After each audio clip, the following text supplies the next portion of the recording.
All right, you guys, we've made it to class 12.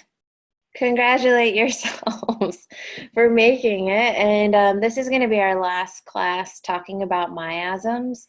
Clearly, we could be teaching a class on each remedy, but I wanted to cover a lot of things this quarter. So the next class we'll be talking about homeoprophylaxis and then parasites, and then I can't remember what after that. So some of you took this class with me on Tuesday on brain retraining. Brain retraining are methodologies to kind of like retrain our thinking, bring awareness to our negative thought patterns and to stop them in the moment and realign ourselves with our higher self. And it's cool. You know, I've recommended some people do this after taking remedies because the way that she's recording those classes. And so, yeah, if you wanted to watch them afterwards, I could try and get them available to you if you wanted to still watch those classes. The way that I see it is that homeopathy, if our body is like a computer that's all messed up, homeopathy is a way that we can deprogram all the programs in us. Like we can clear out through the subconscious and even in the body, in the tissues, with homeopathy. But if you're not connected to a part of you that is in your alignment with your higher self or wanting better, like wanting something better for yourself, what can happen is you can unplug a homeopathic, deprogram something with homeopathy, and then you can kind of go into another negative pattern. And you can go from you can kind of start just shifting to different energy patterns without really evolving upwards. So we need that evolutionary urge to do better than what we were doing before. And so reprogram. So we clear and kind of get blank and try and clear stuff out with homeopathy.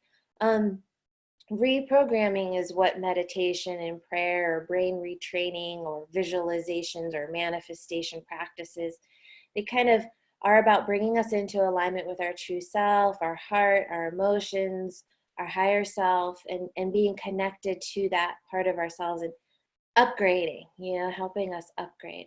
And then the way I see it is that the way that we're plugged into an electricity source, that's how we're plugged into vital force.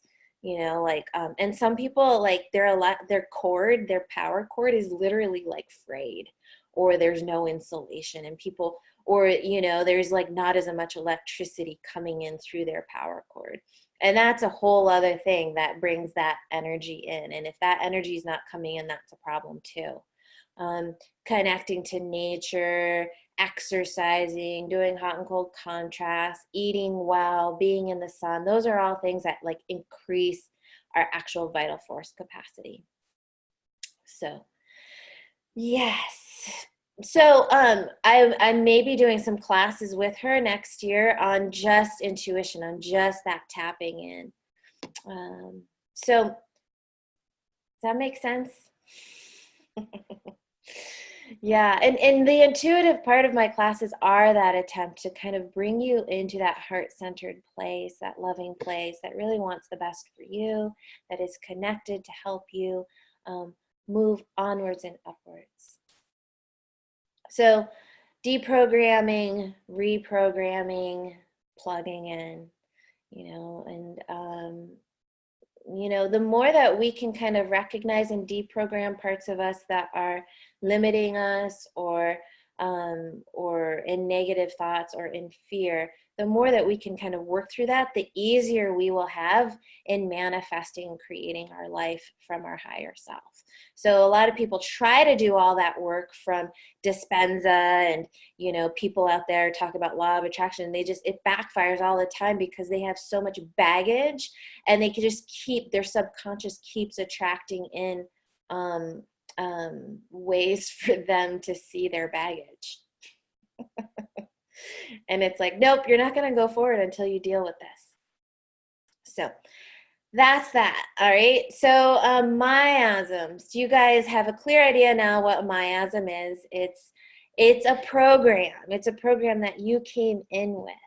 Um, yeah, it's a program that you came in with from your parents, from your ancestry. Sometimes we can think of it as like an actual disease that did not resolve, that got passed down, like cancer or like tuberculosis.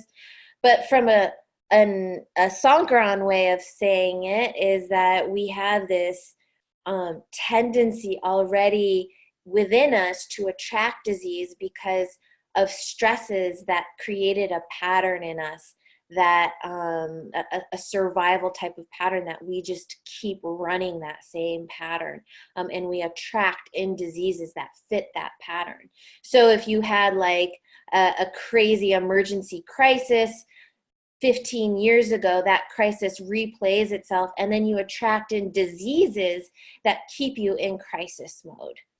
You know, if you had an oppressive boss that just kind of was really horrible to you over a long period of time, and it felt like this kind of harassing energy, you're going to pull in diseases that have a parasitic, harassing energy to it.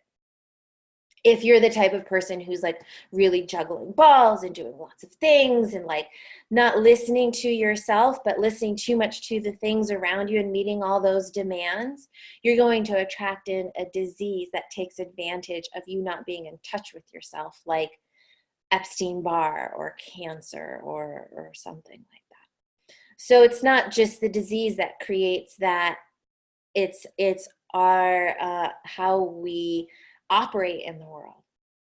So treating the miasms is also about treating our survival techniques and how we approach our stresses, right? So um, there were three ways that miasms can be integrated into the kingdoms of remedies. And the larger picture of this class is teaching remedies in large groupings or kingdoms. So the first 15 classes was on minerals. So the key to, from my perspective, applying miasms to the minerals is Schulten's chart on the back. And then we've studied, those of you who took my class the first quarter, the minerals have a structure that is about building up towards denser structure and then starting to disintegrate towards like gases and looser structure. And so everything on the periodic table is about building up and then deterioration, right? And so the miasms too are about building up and deterioration. And so like the psychosis miasm is about like ultimate building up, whereas the tuberculinum and the carcinosin and the syphilinum is more about the destruction, when we're in a destructive place. And so there are minerals that are more aligned with the destructive miasms when we're in a more destructive place energetically, and they tend to be the more disintegrated minerals, the minerals that are more about disintegration, right? So there's so much that could be said about that. And then if you were to apply the miasms to plants, so this is a nice way to look at it in Sankaran schema.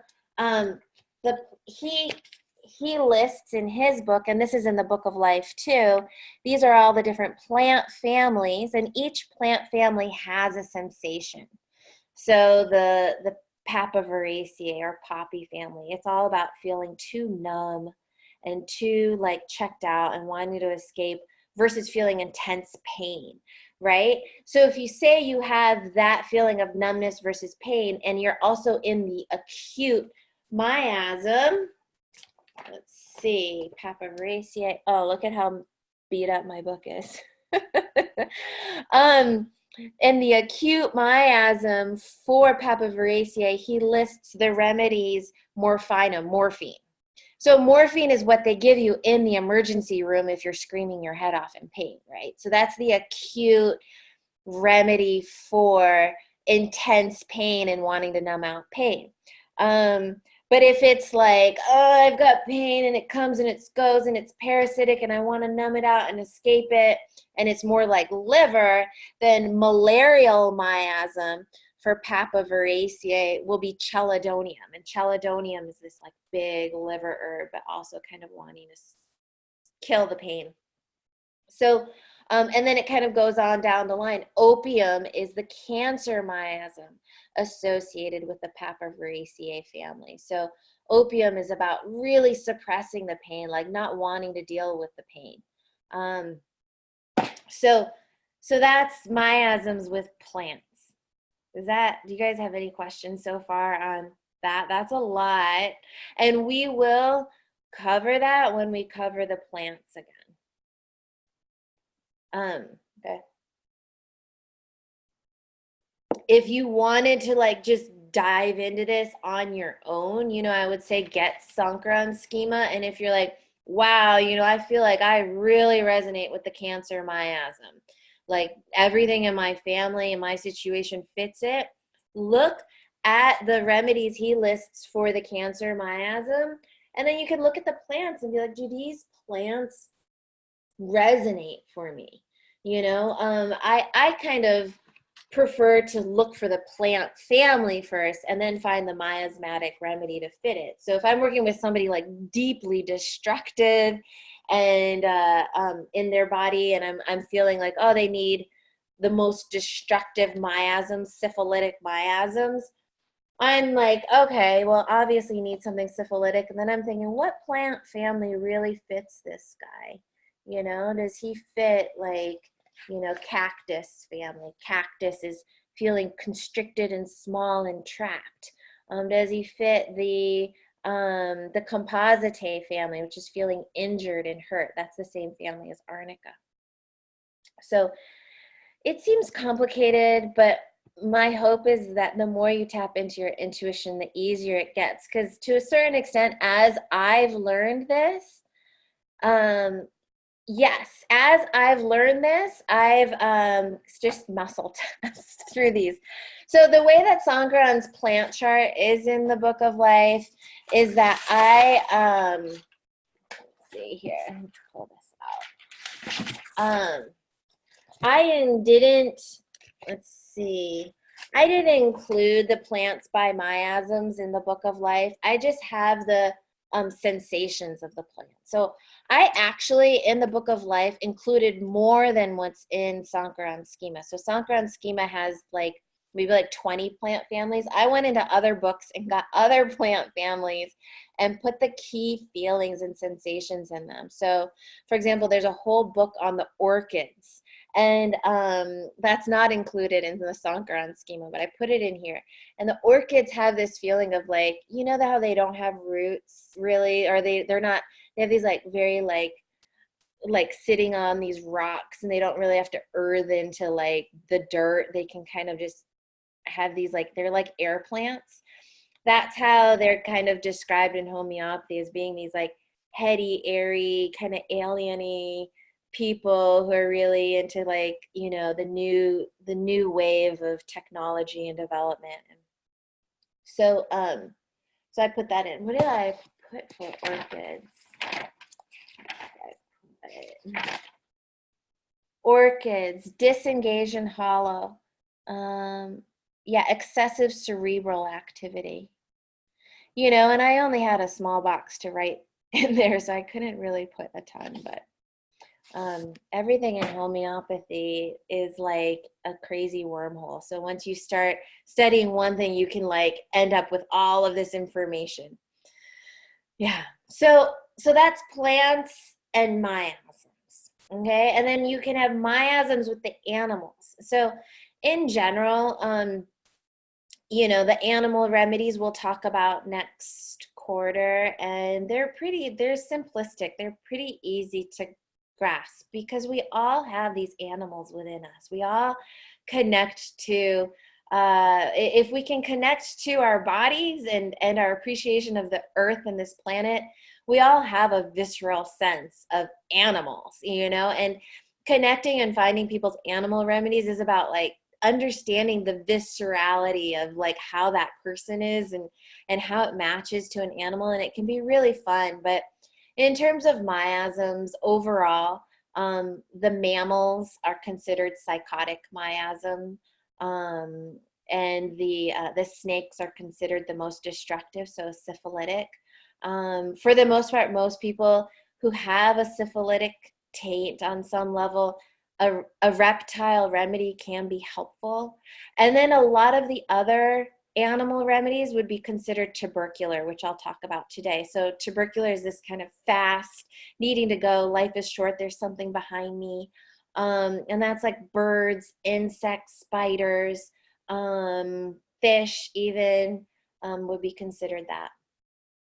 Yeah, the animals are fun, and I'll try and teach it so that it's like really shamanic. Like we'll enter the mind of the animals, and connecting to the animal world. It's the law of attraction. You can kind of pull in. It speaks to you. It wants to speak to you. So does plants, but the way animals are animated allows us to connect to them much more beautifully. So, any questions on miasms overall before I talk about tuberculinum? Actually, so there's some exceptions, like cats are considered tubercular, but the lion is considered syphilitic. Yeah. Then one of the reasons why mammals are considered psychotic is because often when we need an animal remedy or a mammal remedy, we feel like we need to hide the animal part of ourselves. Like we need to like hide our hairiness or our stinkiness, shave everything, and we like to hide our sexuality, our animalness, because to be humans means we need to rise above that. But I think to heal means we need to just receive and accept those parts of ourselves too. All right, cool. So no questions on miasms. So let's talk about tuberculinum. So this has been the craziness of teaching this class, is that I still am not fully aware of this, but the week leading up to the class, I enter the field of the remedy that I'm about to teach. This is true with my patients often. I'll have an appointment, and then maybe even the night before, I will have like a crazy experience that night that is about the person that I'm treating the next day. Meaning, I had an appointment this week, was a new patient, and a kid who doesn't sleep much. I couldn't sleep. And then my thought all night was like, I just want to take a shower. I just want to take a shower. And like this kid, all he wants to do is just like take showers. And so yeah, it's a part of some part of who I am. But leading up to tuberculinum, carcinosin, you guys knew I was kind of frantic and crazy and doing a million things. And then Eva got sick, and I was just like, oh, stop the insanity with carcinosin. This week, I wasn't really fully aware that tuberculinum was kind of acting in me until I literally almost got in a car accident 3 times on the road this week, which I've never been in a car accident. But it freaked me out to the point where I was like, what is, someone put a curse on me or something? But it was each time, it was like I was driving and somebody was just barreling, and so like I was on the highway, and like, someone like slowed down really fast, and then I needed to switch lanes, and then there was this truck barreling behind me, and it was just like, honk, and I was like, oh my God. And and it wasn't even anything that I could have, like, it was all instinctual, and you're just like, I didn't do anything wrong, yet I feel like I did something really wrong because I almost died because this truck almost slammed into me, and everyone's rushing, when you're like on the road and there's just like a different mentality, and you can feel like people like rushing, and I don't know where you guys live, but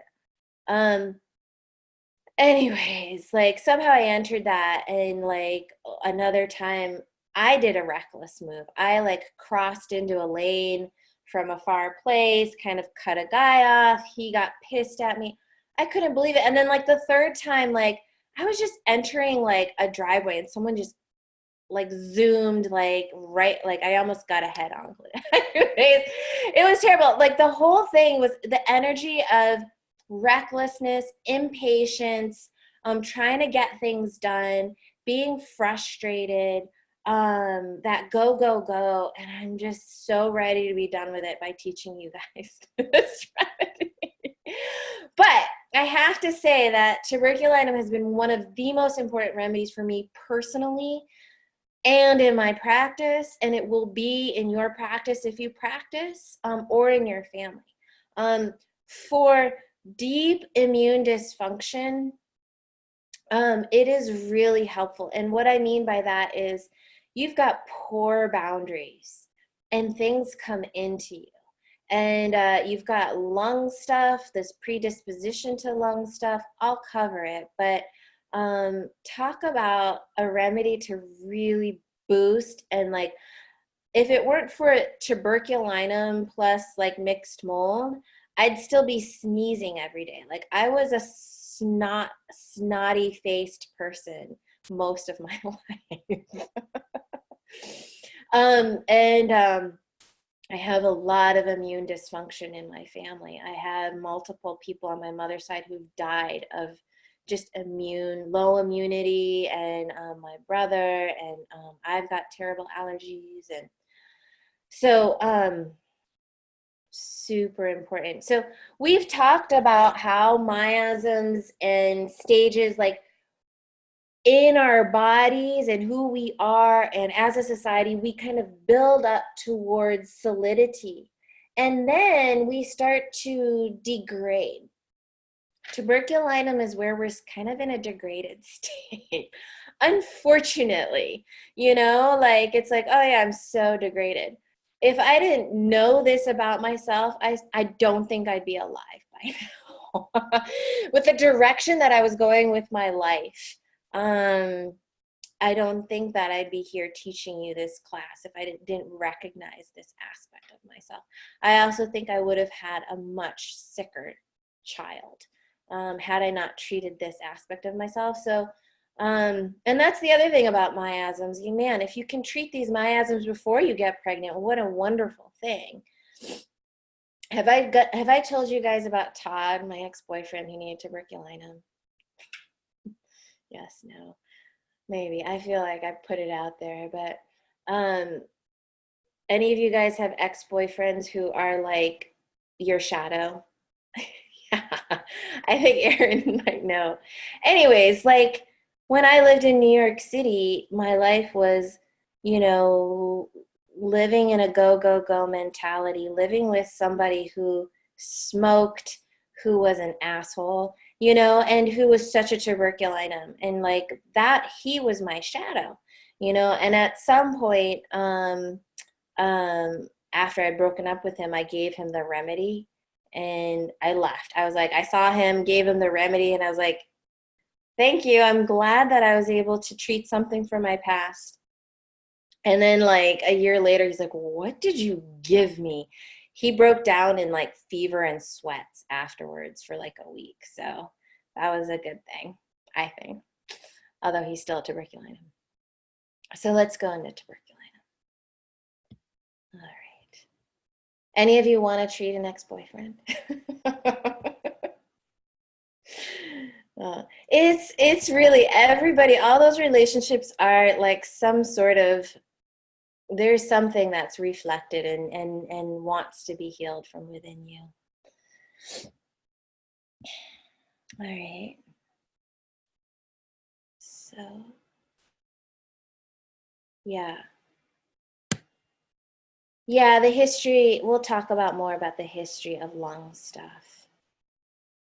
And it doesn't always have to play out. Like say your mother was tuberculinic, you might not see it in yourself, but you might see it in your kids. Sometimes these things skip a generation. And sometimes the body is pretty amazing. It figures out a way to resolve it on some level. Sometimes somebody who's really tubercular decides to marry somebody who's extremely psoric, and their children just end up like losing that that weakness, So there is the potential for strengthening ourselves as well by having children with somebody who can strengthen our weaknesses. And that's ideally what we're looking for in a mate, right? So I'm sharing with you Paul Herskew's cycle for tuberculinum like I did with carcinosin, because it's just a good one. And I don't know if the cycle helps you, but this gives us an overall picture. And because tuberculinum is such a big remedy, understanding it from this perspective is helpful. You can start from any place on the cycle. It doesn't have one starting point, but we'll start with weakness. So weakness, and when I say weakness, you're like, okay, everybody has weakness. And this is like a real weakness where there's like a real deterioration. So like, for example, like I'm a lot weaker than Ryan. Like Ryan can run like 30 miles a day, I can like run a mile, like I just don't, I get exhausted easier. My body doesn't like retain energy and hold on to it. I just am more of a floppy person. So there's a kind of like a weakness, a laxness. And then it leads to that weakness is also like, it could be a real structural weakness. So a lot of people who need tuberculinum have scoliosis or spinal things that they're like not in alignment, and they need calc phos or my back was out because my mom's back is out, and I was feeling her, and I took chromium, the remedy from chromium, and it did it. It fixed my back. It was an amazing thing. But you could have some sort of like deep structural weakness, and it leads you to feel uncomfortable, like not like discontented, like there's an irritability and annoyance, like you're just kind of like annoyed all the time. Like to be really kind of light, connected, and happy is hard for a tubercular person because underlying they feel like something is wrong, and so that discontent leads to this desire to just travel. It's like, okay, I'm not happy here, so let's go there, and you can't, but then you can't travel forever. And then oftentimes you'll travel, and then when you travel, you get sick. These are, I want to travel, but then I'm going to get diarrhea, or I'm going to get, some sort of bug infection or something. So you just get sick, you get more broken down, you're more weaker. And so it's basically this kind of weakness leading to irritability, discontent, leading to travel, leading to more exposure, leading to more weakness. Not fun. It's so me in college years and early career, and ultimately we're looking to kind of settle down and recoup, and so like being in a place where we can kind of be in our homes and be settled is a place that we can recoup. And there's a lot of offshoots. You could have like a CALP carb or a Cali carb who needed tuberculinum at some point, but they're just like, now they just want to be at home and they're weak in their bedroom and they're recuperating from their horrible cough, and you could have like a phosphorus who, is really kind of wants to be out there doing things, traveling things, and they're out there and connecting, and then they get bronchitis.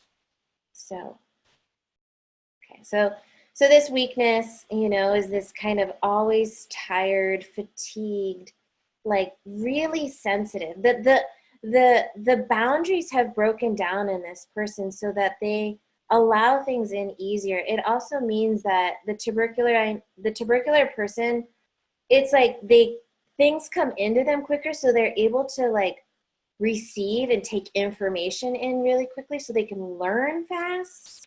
They're just fast. But they get exhausted. Their nerves get exhausted. It's like they don't have as much coating on their nerves. That myelin that somebody was talking about. That it's just it's just things come in easier.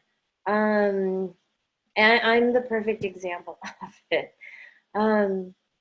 Sensitive, irritable because of it, hungry, must get up at night to eat. Things like don't they like it's like they can be like kind of like flesh and whatever, what do they call it? Their body is just not maintaining a lot of muscle and flesh. And so they'll eat a lot and not gain weight.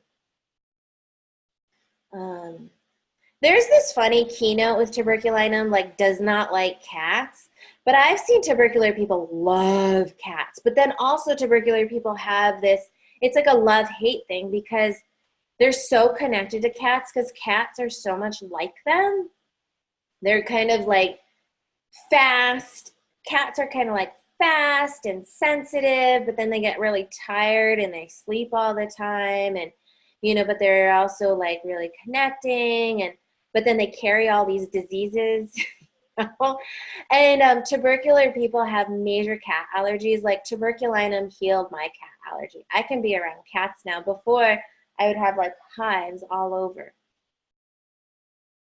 So, so there's like I would say a love-hate with cats. Yeah. Easily to get colds, easily to get coughs, easily to get flus. And so there's just this kind of dissatisfaction, like kind of depressed because my body's not up to it. And so this discontentment leads to this desire to just like, the classic tubercular person, it can be, you can see it on various levels, but like an adult will be a rebellious, anarchic kind of, there's something in you that's always angry at people. Just frustrated, and where you're frustrated is the fact of like how slow people can be, or they're so limited in their thinking. Like the tubercular person like wants to break down the structure of things. They want to like, kind of like open people up a little bit. It's just like, why do we have to live like it with this kind of government? Or why do we have to live with, these schools, the way that schools are, so there's this discontentment with the way that things are. In a way, it's discontented with my own structure, and the more that we can kind of find stability within ourselves, the more stable we can, be at peace with things around us, and we'll attract things in that don't piss us off so much. So, yeah, desire to break things. I remember Paul Hurst saying, it's like those kids who come into your office and just like start ripping up your like office plants, your house plants. They're just, that desire to like just take a pair of scissors and chop into things. Okay. There's a keynote here for compulsive and ritualistic behavior. A bit. I wouldn't say it's like the most, OCD and compulsive behaviors is huge in spiders, huge in neurologic. I mean, it's there. But it's in so many remedies. So just, whenever people are like, oh, there's OCD, you have to really, it's like saying, oh, there's fear. In a way, it's too broad. You really have to understand the quality of what the OCD is. So there's this just, because there's a restlessness, and it's almost like these people are built to be kind of light in their bodies. They're like bird-like. It's like they have hollow bones, there's a lightness, or there's also this capacity in them, maybe they're exhausted, but there's this capacity to just be really active. They don't have as much stagnation or heaviness that keeps them doing the same thing in their life. They're like, oh, I'm just going to quit and do this other thing, so they love change. They love to travel. They love, they just want to do something different. They want a new haircut, a new style, something, oh, I need to look different. That person's got those cool, funky boots. I want those new boots. Whatever, I just dream of, this trip to Nepal or Thailand, or someday we're going to live in this other country and, or be on a houseboat, that feeling of just moving and doing things. Yeah. Yeah, and in that there can be a kind of you know, when we're too moving, we're too much wind energy, too much moving. We lose our inner stability. It really is not good for our immunity, you know. So ideal is, you know, and what is a balanced life, you know, it's different for everybody, but we need some fixedness in life, and we need movement, you know. We need a dose of all of these things. So, you know, my tubercular self, you know, when everyone's standing in a circle, everyone's just standing there, I'm always like, you know, I'm always the person kind of like rocking from foot to foot, you know. And I know like horrible back dislocations is in both of my mom and my dad, but especially my mom's side. Like all the women have like spinal where the you know, the spine is not on top of each other. Spinolithiasis. I can't remember how to say it. Um, and then they need like, you know, back surgeries and stuff. I mean, it's really tubercular. Um, and then there's this quality, you know, this sensitivity and this openness to the tubercular person that makes them quite connecting, empathic, and romantic, and like they like the cosmopolitan. They love like Paris, you know, or Amsterdam or New York City, or you know, that cute little tea shop with the awesome dresses. You know, there's this like thing with them that just loves that, you know, loves that excitement. Um,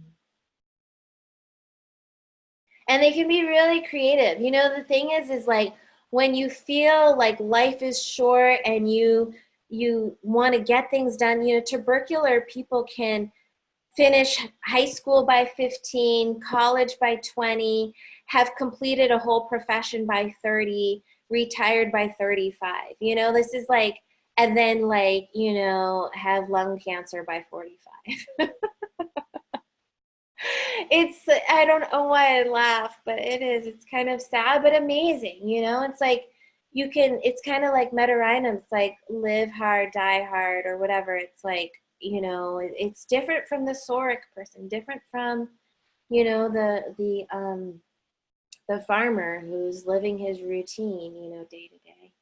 Although these days farmers are just exposed to petrochemicals and pesticides and get the cancer. And um all right.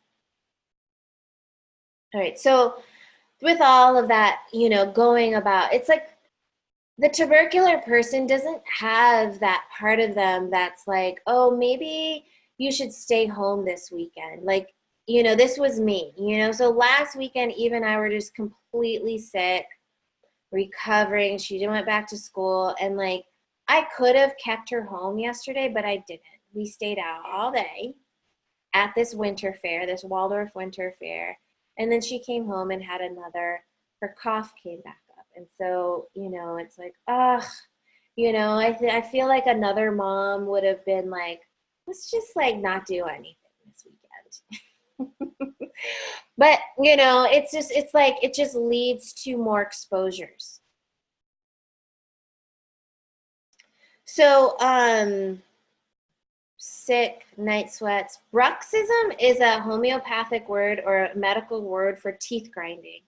And I have really seen this in the tubercular person. Um, just grinding the teeth at night. It feels like a liver symptom, actually. Swollen glands, hardened glands. The tissues are not kind of loose and full of fluid. These people tend to be kind of wiry and neurotic, and like, you know, the tissues tend to be a little bit more tight. Long eyelashes, they say. I don't know if that's really a true part of it. Milk allergy, desire for smoked meat like bacon. I have definitely seen with tubercular people. Um, Hard, short, dry, constant coughs, thin, narrow chest, weak chest, all the respiratory stuff, every kind of respiratory stuff. And, you know, some people get sick and they don't get coughs. Other people get sick and they always get a cough, and so it's that kind of like that boundary, that lung boundary is weak. Scoliosis.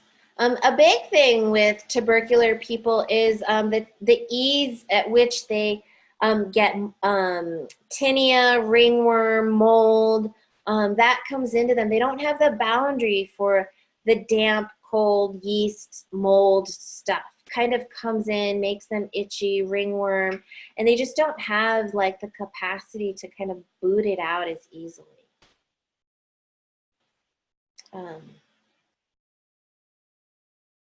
Yeah. Right. All right. So yeah, I think I said this last week. The meta person is the constant desire for travel. Tuberculinum travel because they think there's something wrong with them.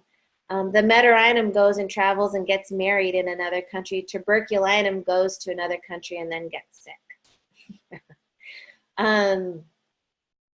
Yeah, and the main feeling is like something's destroying my life, and it's this discontented restlessness. Now, tuberculinum might not be the remedy to get to it, but it's a tubercular remedy. Phosphorus, calc phos, a spider remedy. They all help with this restless discontent.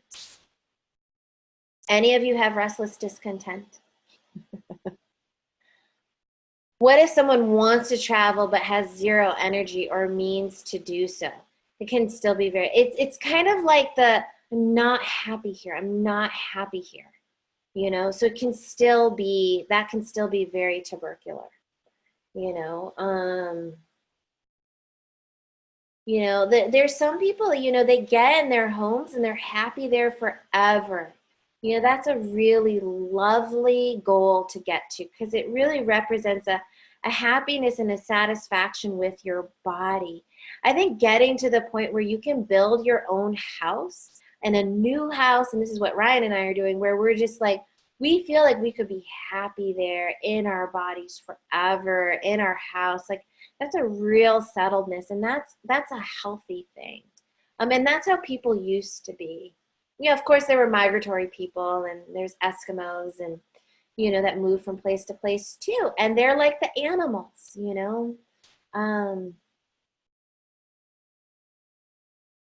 Yeah, that inner restlessness, and that like how much do we have this tubercular quality within us?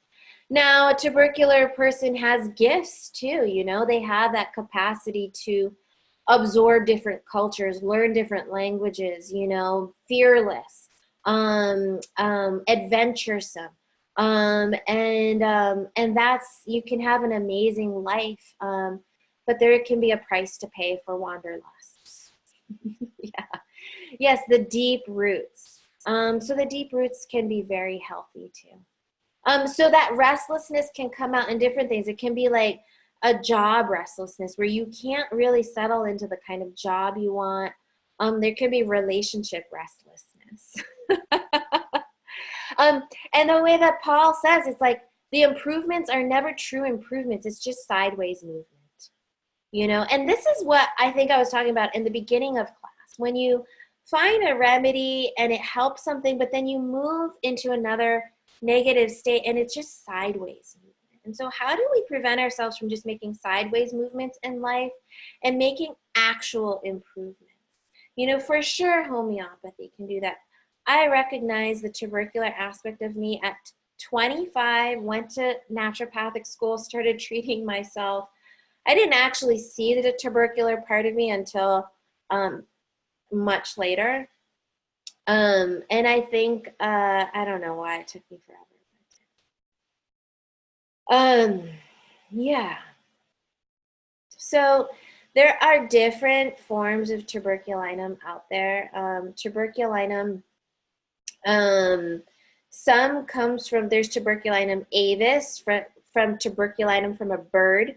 Tuberculinum bovinum, which is what most people use. Classic tuberculinum bovinum is tuberculosis from a cow. And then tuberculinum koch and basilinum are from human tissue. Okay, so So just be aware of that. Now, for the most part, the materia medica I have found to be too similar for me to say, this is when you use this, this is when you use this. In Farouk Master's book, the Children's Remedies book, he has both tuberculinum and bovinum, and tuberculinum and basilinum. Aaron took tuberculinum Koch and got a low-grade fever. Yay, you're already on it. So anyways, this homeopath says that basilinum is what he uses for kids more. And basilinum has the stronger picture of the ringworm for it. So we have all of them. Source Homeopathy has all of these available.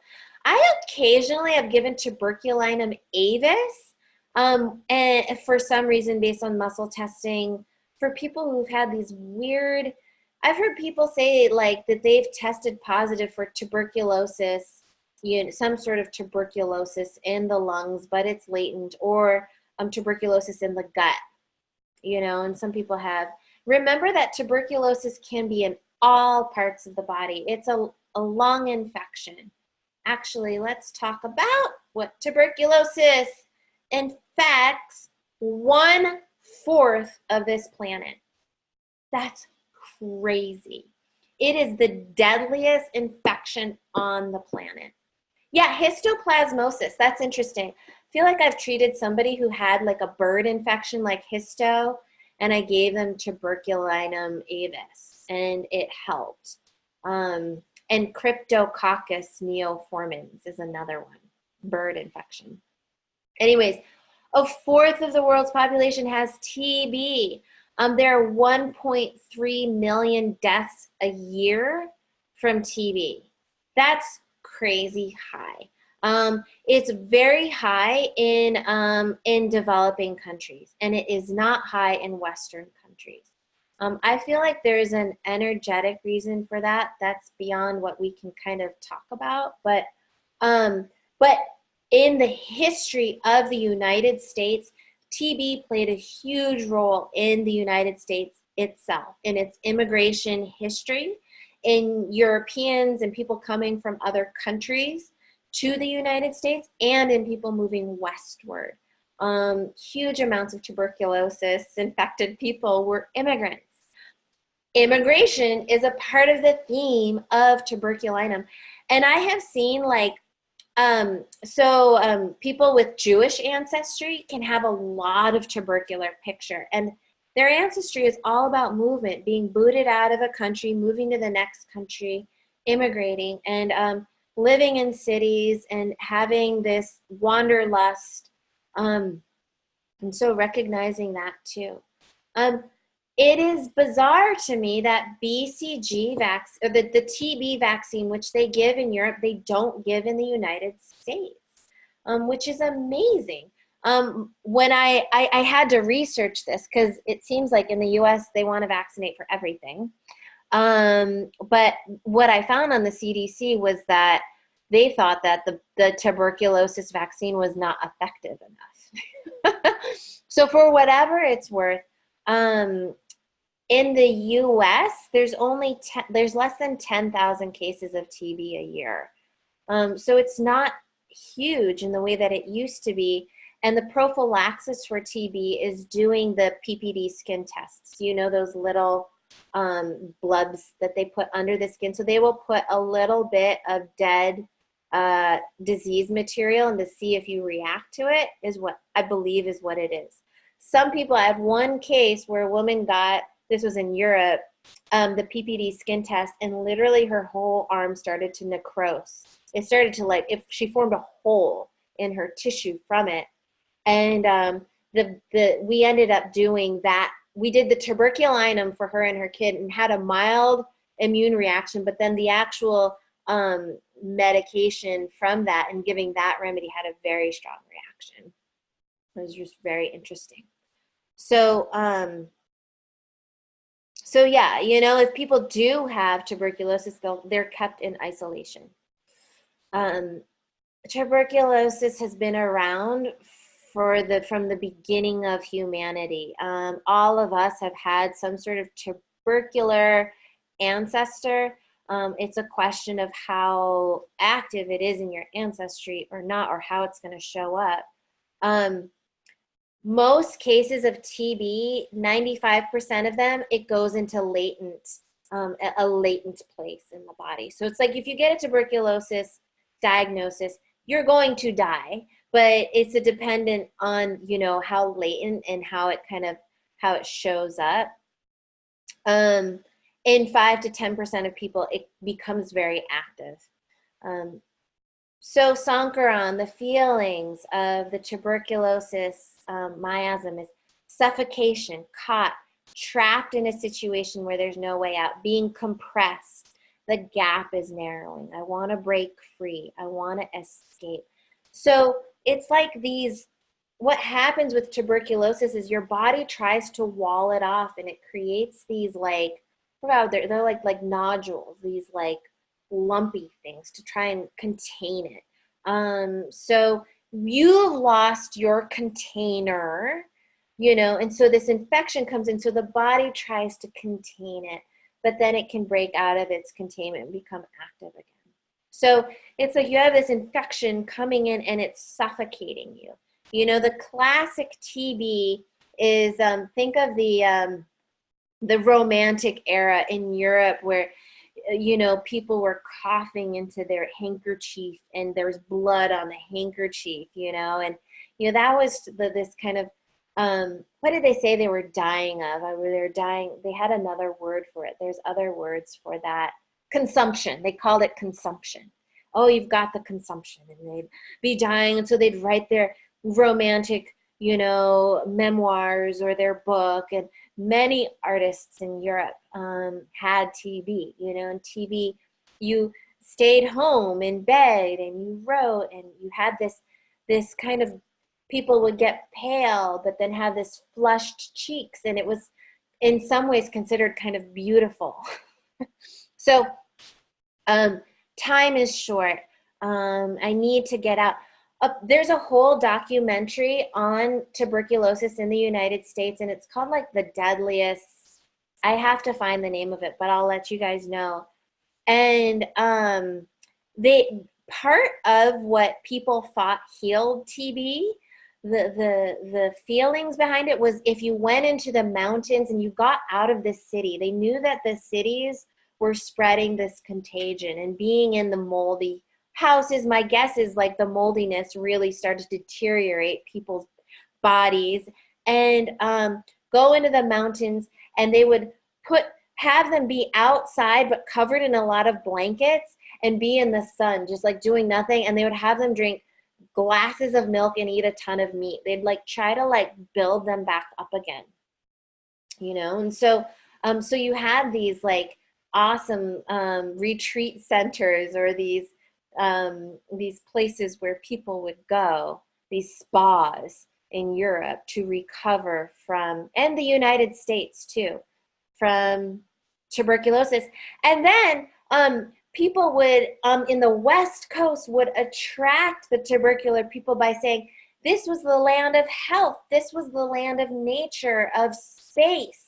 Fine, you'll have so much space here. And all these tubercular people came out west. And that's how they got people to move west by promising health. And it's still that way. The West is considered this like healthy place. So, so many immunodeficient kids have at their core a tubercular piece here. Not all of them, but a lot of them. Lung symptoms, fungal infections, allergies, low stamina, chilly, teeth grinding, neurotic. The bodies are just kind of not robust, overly cerebral, not very rooted, not very grounded. It's kind of like this up in the air instead of like rooted in the earth energy. So, you know, I listed here some mineral remedies are like calc phos, calc fluor. Staphysagria can be a good remedy for the scoliosis piece. And I've also found that people with this tubercular aspect of them, they need sometimes the extra CalMag, like the extra mineral support. Their body just, just needs extra, CalMag itself, it's white, you can take it daily. It has a grounding effect. In Chinese medicine, to treat wind conditions, you give ground up beef bones and like oyster shell, right? It's like it settles you to have CalMag and oyster shell and beef bone and beef broth and bone broth, and it helps to bring grounding in. So I have found also that like the tubercular people, because they're not grounded, they're not earthy, it's like it almost seems to also correlate with a poor ability to detoxify. Like we want to be like trees. I feel like trees are the perfect example in a way, except they're unmoving, but that is open to the sky and receiving and grounded to the earth and releasing, and then drawing up resource from the earth. And the tubercular people kind of don't really have that. My son sounds tubercular, but he hardly ever gets sick. Never has had much of a cough. But the father is a smoker too, and I would really, I'm not sure if we have given tuberculina, but it could be a really good one. In the hospital I used to work for, called the Floating Hospital, was a ship for kids from a sick city. Oh, yes. That's so cool. Yeah, they used to put kids onto a ship to be out in the sea air and the sun. And I think that they did that with consumption as well, just to travel around on a boat, getting like fresh air and sunshine. So not a boat that I would want to work on though. You're going to be on a boat with a bunch of sick people for the next 3 months. It would be fun for me. Okay. So, yeah. So these are some other kind of lung remedies I had just listed here. Blada is a remedy from the cockroach, great for dust allergies. Agaricus, really good for like intense mold allergies, super itchy, out of body. Apis, phosphorus, weak lungs. Spongia for the dry cough. Histaminum. They tend to be kind of picky eaters, or they'll eat a ton of food, not gain weight. They want sugar, even though sugar's bad for them. Sugar feeds the yeast. They just tend to be yeasty and want sugars. This like defiant, rebellious, mean streak, it's there, but not always there. But in general, you can find it. Like a true tubercular kid could be pretty mean. And it's part of like a hardenedness. The meanness is a way to kind of like block out the world in a way. Yeah. So they can be kind of open and optimistic, or pretty like hardened up and destructive and cynical. Their kind of humor is smart alecky humor, like just a little bit mean, like they can make cutting remarks, but they're smart in the way that they do it. Yeah, I kind of talked about how people can be pretty quick-minded when they're tubercular as well.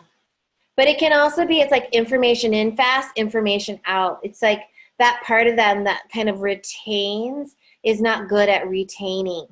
I think of like the calcium and the magnesium kind of creates the little boxes and the containers in us. And it's like for the super tubercular person, their containers are a bit broken down. They're not forming as much containment. So they can be super in the flow, super like receiving information, spouting out information, do well in school.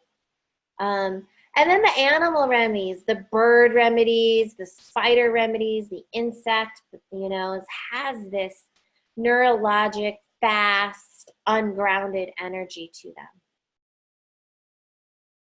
The parents of tubercular kids tend to like to travel and have a history of travel.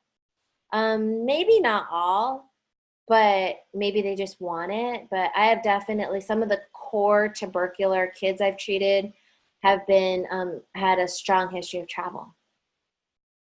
For PANS kids who can't have calcium, why can't they have calcium? Would you just use cell salts to achieve? Yeah, cell salts are also really good. Or I find like just salt. Salt is also really grounding. You know when they say salt of the earth? You know, like salt baths and just a lot of salt. Oils are really grounding. Um, yeah. What about people who have trouble maintaining vitamin and mineral levels? Yeah, you can also think of like silica kids, and a silica person can be also kind of tubercular too. But yes, definitely. Eva is one of them. She's super silica-y, and I feel like I have to give her extra minerals beyond like just a healthy diet, which she gets, but I feel like she needs extra minerals. And those minerals, yeah, it's just grounding. You know, mud is amazing. You know, have you heard of peat? It's literally mud from the earth that you can put into your bathtub, and it like is this like detoxifying thing you can get into. Very grounding. Okay. Um, yeah, the immigrant families, we've talked about that. Moving around, you know, the idea of the house with mold affecting me. I'm so sensitive to it. Now I need to move into an RV. I need to travel. To me, it just feels very tubercular, you know, and the couple of families that I have seen in this situation, tuberculinum has been a good remedy for them. So recognizing that as well. Peat in a peat bath, peat usually comes in like tubes, or like maybe you can scoop it, but it's all a matter of how much you want to clean your bathtub out. But it's like salt, you know, you put like 2 cups in, or the whole tube. Um, yeah. You know, I have found after treating with tuberculinum, often a metarinum underneath it. I've often seen people go from tuberculinum to carcinosin. So that area there where it's carcinosin, metarinum, tuberculinum, there can be a lot of overlap, and those remedies useful for people for just kind of different energies happening and coming in. And the strep remedies as well. I've seen strep and tuberculinum come in together very strongly. The tubercular person who has the history of lung infections treated with antibiotics can be really negative anti everything. Like just have a real capacity to rant and be negative. um, and it's just it's challenging, you know, and underneath it, there's often this strep component, which is this kind of attacking energy. Um, and ultimately, that might be what is present in a lot of tuberculinum people is this strep pneumo piece as well. So, um, yeah, that's tuberculinum. So I'm gonna do like a closure to close up with tuberculinum, like I did with carcinosin, which is a meditation. And this meditation kind of following the pathway of the cycle of it, just to heal the energy and to bring in the intention to find this place of connecting to the earth, connecting to our bodies, clearing out the restlessness in our bodies, finding home in our bodies. And then we're going to do a little case taking. Okay. All right, you guys, thanks. So let's work on the tubercular energy in the field right now. Just close your eyes, set aside your notes, and take a deep breath. And really fill your lungs with air like they're big balloons. And then exhale. And some of us have bigger balloons and some of us have smaller balloons in our lungs. But just feel in your breath as you breathe, coming and connecting to your body. When you connect to your breath, you connect to the air component. Being one with air is being one with the wind, with the birds, with travel, with change. And that's okay. Some of us have more of that than others. And we're here to bring balance to all aspects of ourselves, balancing our airiness. And coming into our bodies, our home, our body, my body, and just kind of pat your body. Pat, like my body is my home. This is my home. This is home. And maybe you've been looking for this feeling of home everywhere else but here, but feel it right now. Feel home. This is home. And if you're uncomfortable in your home or always moving homes, feel at home with yourself. And take a deep breath in and feel literally your spinal structure. Feel your neck and your spine and moving all the way down your chest, all the way down your pelvis, your lumbar spine. Just imagine your skeletal structure, the skeleton inside of you, these bones. And I want you to imagine that these bones, which are minerals, they have a heft. This is our earth. This is our calcium. This is our structure. This is our container.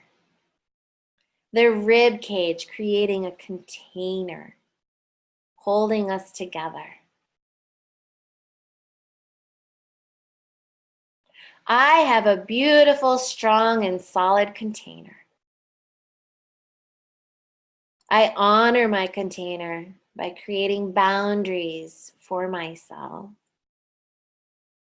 knowing when my container needs to settle, needs to be still.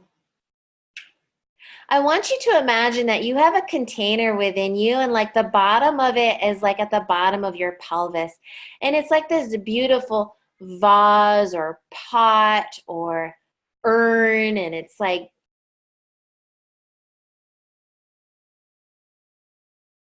just see it. And how do you see it? What is it made out of? Does it have any cracks, any holes, any chips, any thin parts?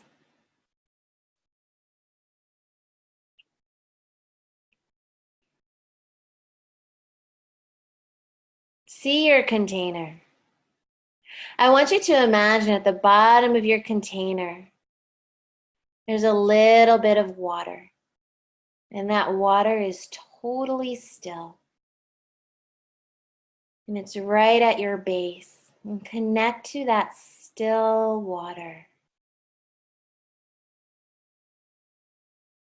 And this is my stillness. I can be still. I can be contained.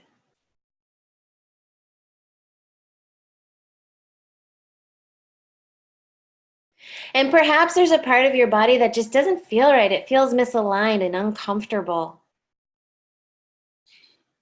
And it's driving you. It's like you don't want to be here. Just be with it. Just take this moment and just be with it.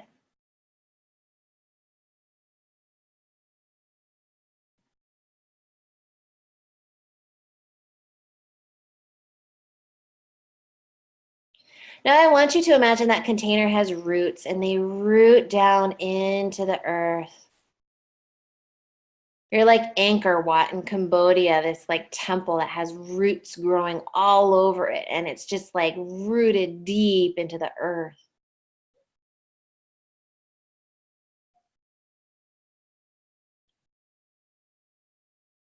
And I'm a part of this planet. I'm a part of her intelligence. I'm a part of this flow. I'm a part of the beauty. I am integral to this planet and what she's creating. And I'm in the flow, connecting to my body and my intuition, connecting to my body, my heart, and my inner vision.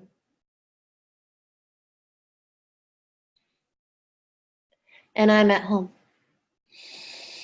Just take another deep breath in and out.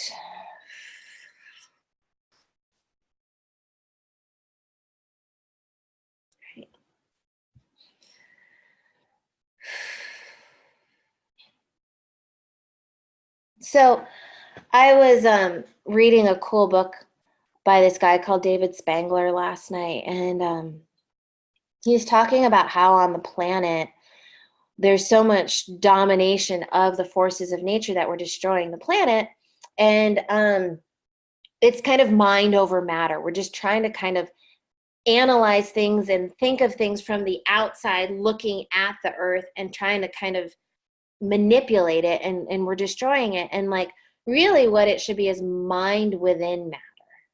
And that's what I'm trying to teach with intuition and homeopathy and this style of healing, is like bringing mindfulness and our awareness within the matter. And he's like, this model is what is called integral, is what is holistic, it's Gaian. And if we can come within the matter of our bodies and come within the matter of this earth and this planet, then we can be in the flow of like connecting to what serves not just us, but what serves the planet. And then when we create, when we manifest, we're manifesting things that are in alignment with like not just my personal needs, but like the needs of the planet as a whole. So that rooting is important. All right, so Lisa, I'm gonna bring you on.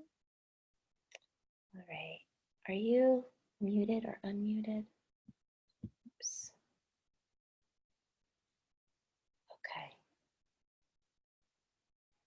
Okay. Can you say something? There. Can you hear me now? Okay. All right. So I don't know how much maybe what we talked about today applies to your daughter, since she has some of this stuff, but we had spoken about your daughter in previous classes, and we had prescribed a spider remedy and then stuck with it, and then something kind of showed up for you that was challenging. So where are you at now? At the moment, she's pretty good. So I think the 200, I gave it a few times, and that's when she had the big, I don't know, she was just really mean, really anxious, defiant. So I haven't given it since, but she has been taking the bryonia. She was also, I found out after the fact, on her period, and it was a full moon. Okay. Which I've never noticed the full moon connection with her, but maybe. Right. She now is much more pleasant, much more open to talk about difficult things. But she says she's still extremely tired, like falling asleep at school, worried she's going to fall asleep driving to school. Yeah. She seems to me like she has a little more energy, but she says she does not. Right. So just to kind of summarize, we had given her 30C of the spider remedy. And what was the spider remedy's name again? Oh. I have it. It's lax something. I can pull it. Latro. It was Latrodectus? Maybe. I never wrote down the second word. Here. Was it Latrodectus hasalti? Yeah. Yeah. And so And so she fit this like perfect spider picture. We did the 30C and she responded really well to it. And then you moved up to Mm-hmm. 200C and it sounds like, but then you gave the 200C and she had this like strong, what seems like aggravation to it, but She it was had had also, it, yeah, she had had it 3 times, I think. uh-huh.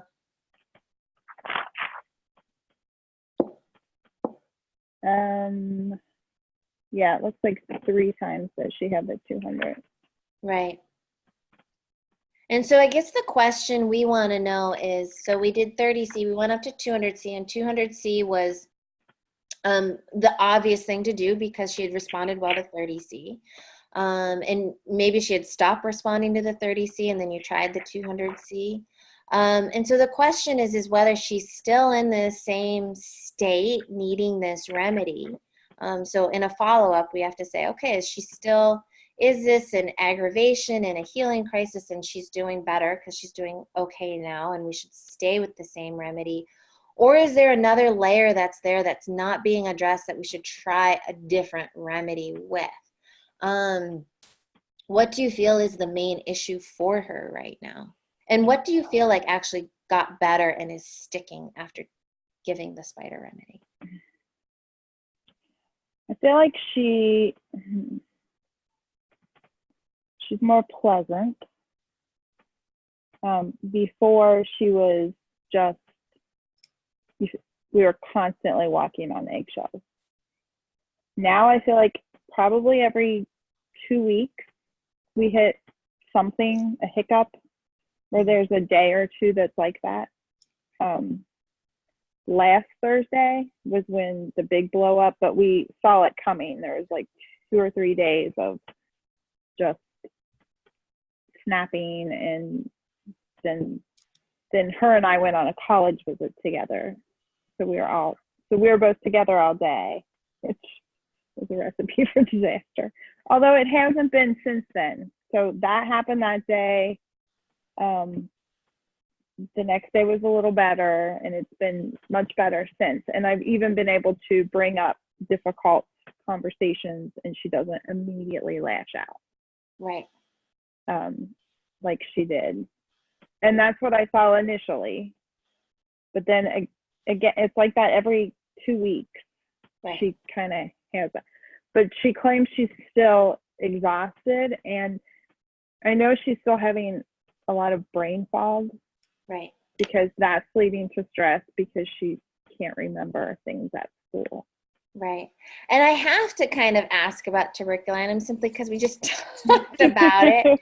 And she, I've talked about the spider remedies and tuberculinum, and, the attitude of tuberculinum fits her really well. Did she have any history of lung stuff, or do you feel like allergies or? She did have allergies.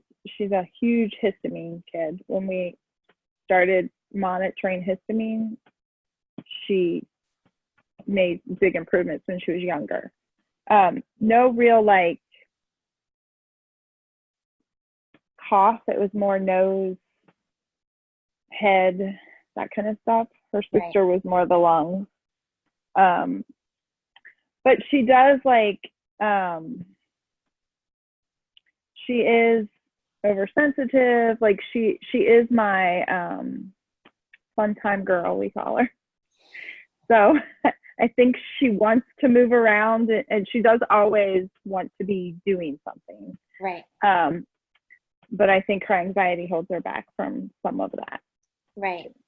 Okay. So what I'd like to do is just have you close your eyes, Lisa. Just close your eyes so we can kind of get past this story. And take a deep breath in and out. And I want you to picture her really clearly in your mind. Picture her face, picture her body. And I want you to picture her as she was today, yesterday, just walking around, her behavior, and that really tired, like, and the brain fog. And just imagine you are her and you feel how she feels with that really tired and that brain fog, and imagining her maybe even when she does have the little flare up every 2 weeks. What comes up? What shows up for you? What do you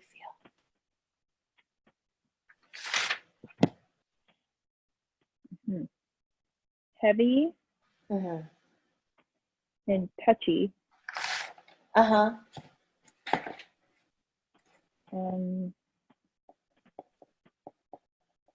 I just keep picturing her laying in bed. She's bed, Tell me more. When you struggling. picture her in bed, how do you picture that? Blanket on. She now tries to wake up, but it's very hard for her to wake up. Mm-hmm. In the past, she would kick or slap at me. Uh-huh. I try to wake her up. She does not do that. So she's trying to wake up, but she just has a really hard time. And I want you to imagine, so there's something that it's like having a really hard time. Tell me more. What's the feeling in the body when she's trying to wake up and can't wake up? Just like something is pulling her back down. Mm-hmm. Yeah. Like she'll open her eyes and then they just get pulled back shut. I want you to picture this thing pulling her down. What is it like? Like it's in her. Tell me more. I picture a string kind of pulling her. Uh-huh. Tell me more about the string. Versus like it's white. Versus like something sitting on her. It's Okay. more like pulling her back down. Like she's trying to wake up. Yeah, and the feeling in the head. What does that feel like? Heavy and touchy. Tell me more about that touchy too. I mean, I guess it's not as much like this, but it was always like, oh, don't touch me. Like, Yeah. like she would flinch and slap and snap. Mm-hmm. Not really like that as much anymore. Yeah. So this can't wake up exhaustion. What is that like?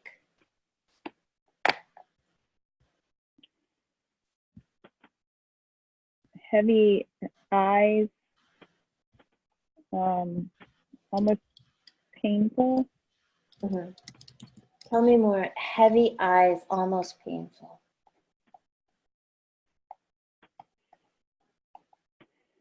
I don't know. Just complete exhaustion and ignoring the things that are trying to wake her. Mm-hmm. Like her alarm will just go off indefinitely until I come up. Yeah. And when you look inside the body, there's something kind of coming every 2 weeks or so. What is that when she has that 2 week thing come up?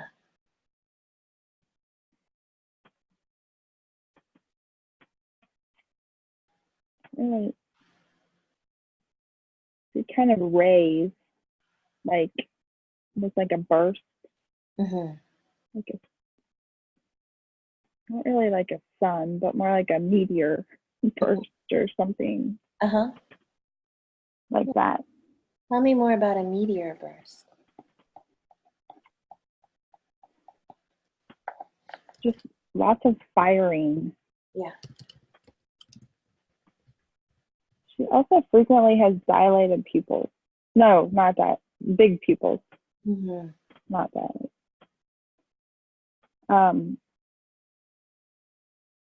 But this over firing, I guess, Mm-hmm.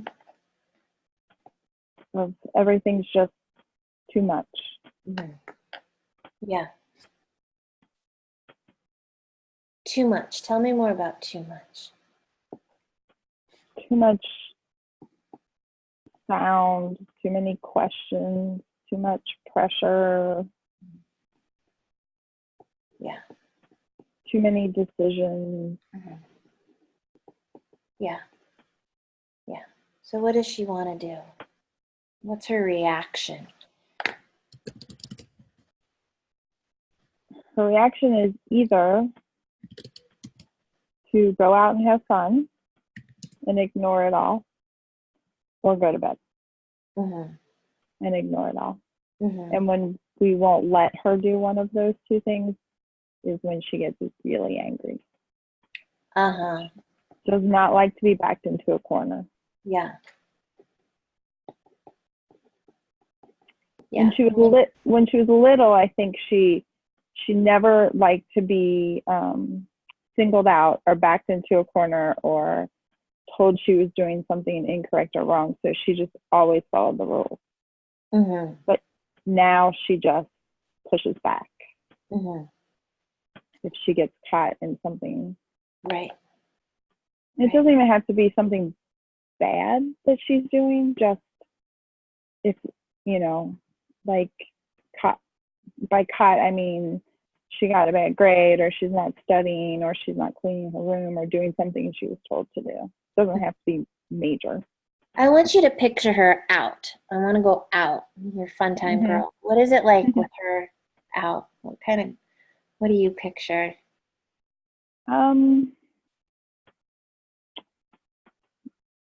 Lots of movement, like jumping around, dancing around, making TikToks nonstop.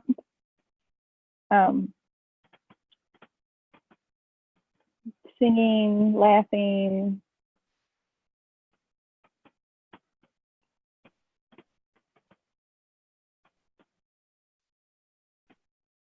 Yeah. Yeah, I mean, walking around, talking to people. Yeah. Pretty extroverted. But she's not really. Mm-hmm. She's very introverted unless she's with friends. Mm-hmm. So I'm picturing her with her group. Mm. Otherwise, she's standing on the outside watching. Mm-hmm. Okay. So she's very introverted, but she likes to be active and have fun, and she tries really hard to be social. Yeah. And if you just imagine you're her, what's her biggest limitation right now?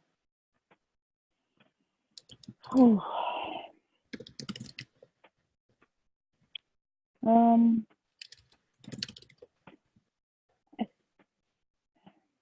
think it's the fear of the unknown. So not able to do, and so she just shuts down. She just,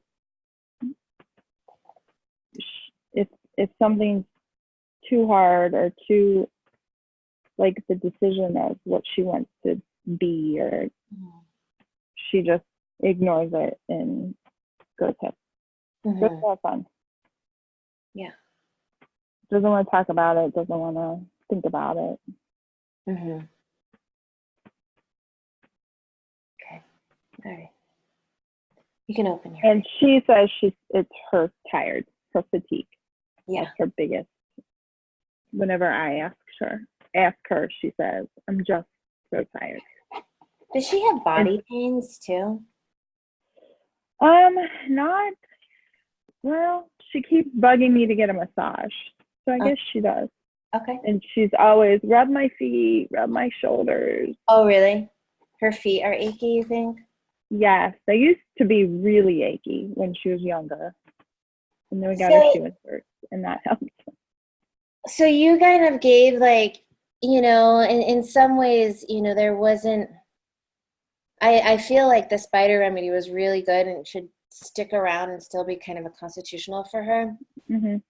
You could kind of come up with a reason to give tuberculinum. You could come up with a reason to give carcinosin. But my intuition just feels like when she's feeling heavy and exhausted, it's just the symptoms of Lyme that she has in her body. And that's, why I'm wondering about the achiness in the feet. And so, if I did the sensation further and spent more time on it, maybe you'd see Lyme disease, in the body, or she would. But for whatever it's worth, my feeling is just to give a Lyme nosode for this. It feels like just some infection state. And there's a periodicity as well, that you were talking about that feels consistent. When you said full moon, feels consistent with some Lyme stuff too.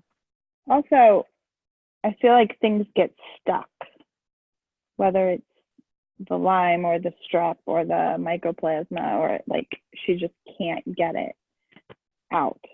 And she, like, I feel like she gets stuck, but then internally things are also stuck, like from a detox, get rid of it kind of standpoint.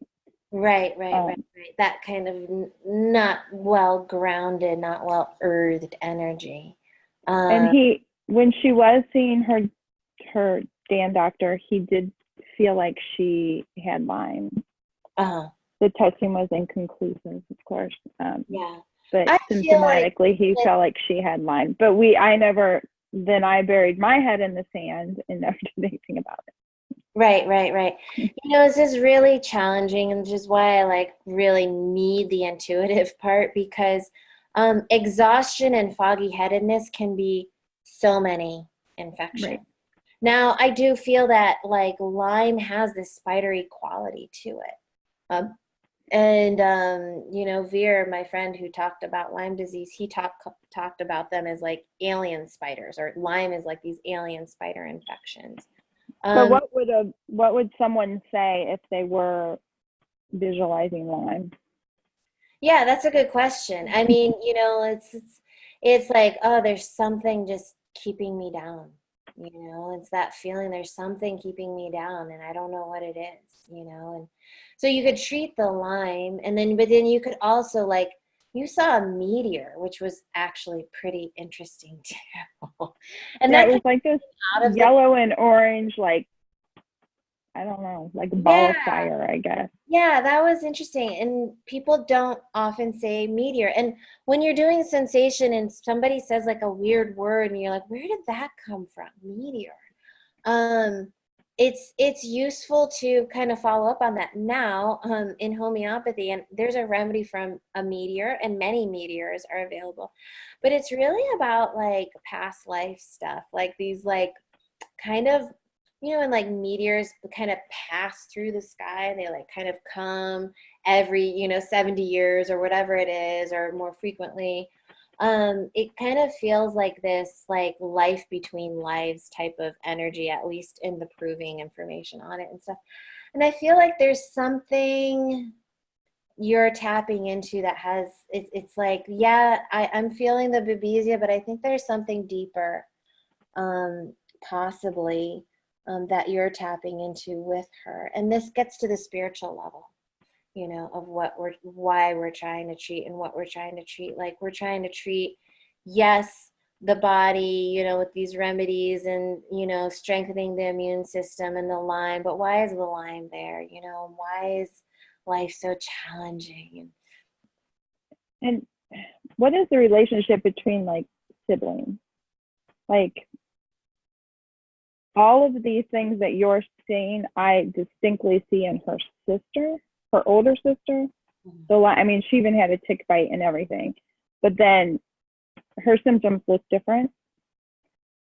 And then I see it in Maddie, but I don't remember any immunization reactions, but I remember it in her sister. I don't remember any Lyme incidents, which I know you don't necessarily see. She didn't have a lot of rashes, but her sister did. Right. Interesting. Or any like had a lot of obvious Lyme symptoms. It's just every time I talk to people, it's like we think we're separated because my body's here and your body's there, and we're these like separate bodies. But on an energy level, you guys are all blending with each other, and so it's like you're sharing energy. And so maybe, you just have to question that, like on a deeper level. Like, well, maybe on some level she's carrying some of the burden for her sister. And you can say that about every sibling out there who has more symptoms than another sibling. Maybe they're sharing the burden, and so one sibling has this, another sibling has that. I have definitely seen it where you treat one sibling and then another sibling, that sibling gets better, another sibling gets worse, or it seems like the energy of one shifts onto the other, and you just have to be aware of that. And so it's like you're treating them like a unit. So I'm often treating like mother and child as a unit, but sisters, especially if they're close and you feel there's some sort of soul relationship, you're like these. They hate each other. That is something. Well, that is Actually, something Maddie hates her very, sister. Her yeah, sister doesn't hate her. Maddie hates everybody. So she right. hates us all from time to time. Right. But And so, why is she so hateful? You know, great question. it's such a good question. You're like, oh man, why do I have a kid who's so And hateful? she cuts with her words. Oh, Like, it is in the middle of the university. I felt like an abused child right. or an abused girlfriend, Yeah. or like she was talking to me like, and so then I retaliate, which is never a good idea. Yeah. And it can be, you can, really like feel in and be like, well, what is it that these two girls are sharing? There may be, feeling into like your pregnancy and stories that even came up in your pregnancy with Maddie or early in her childhood. Like they can be reflections of who that child is on a soul level. Like sometimes like oh, my kid's so hateful or they're so depressed or they want to kill themselves. You're like, where did this come from? Like I'm not suicidal or like negative. Like you're like, well, you allowed the soul of somebody to come through you who's struggling with something, and it's hard to witness. But I've done, this is kind of going beyond the boundaries of homeopathy itself. But you can do this sensation process like I did with you, and people will start coming up with like past life memories, or they'll see visions of something, and they're just like, oh man, I see somebody like jumping off a bridge and like this, and then he died, and or whatever it is, and I've definitely had mothers see that with their kids, and it's like a story in their soul playing itself out. And so healing on the She, deepest level for Maddie is like connecting to her soul. This is where there's some hateful energy. she is very much like my brother-in-law who did commit suicide. Right. Very touchy, angry, chip on your shoulder for Right. no for no I mean, yes, there's a reason. There's always, but he and she are treated no differently than, like, they Right. both have a pretty good life Yeah. Is on the outside. somebody in our class, Melinda, she has 4 or 5 kids where there's some interesting past life came up. I don't know if you're still in class. Um, but yes, absolutely. Those unresolved pieces that were in a family member are seeking resolution. And you can say, okay, so this brother-in-law who committed suicide, and was that before your daughters were born? No, it was just a couple years ago. Oh, okay. He's actually a year younger than my husband. So Okay. Yeah. he's in his 40s. And he was diagnosed with early Parkinson's and depression and anxiety, and I always thought he had Lyme. Right. Right. Right. Right. So Right. never said anything, of course, but always Right. thought. So that self-hatred, like ultimately we're healing the fear which you talked about, and the self-hatred, and bringing in like an ability to be confident.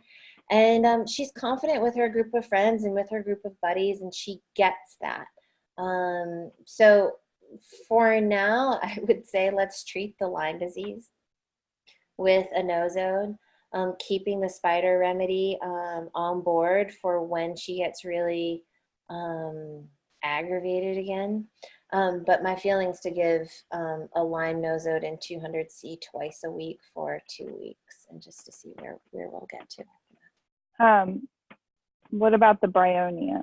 She's only taken that about 3 times. Yeah, that's enough. You don't have to keep it.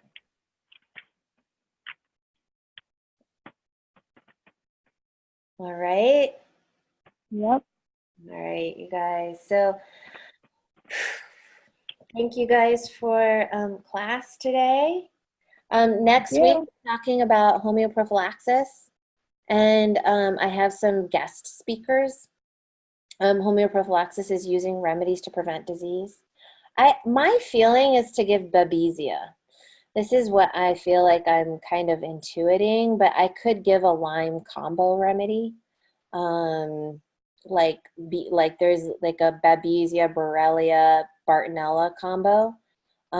So either that one or just Babesia. Babesia is what I feel like I'm kind of honing in on energetically with her.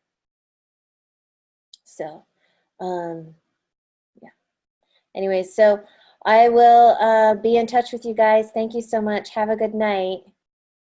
Love to you all. Bye bye.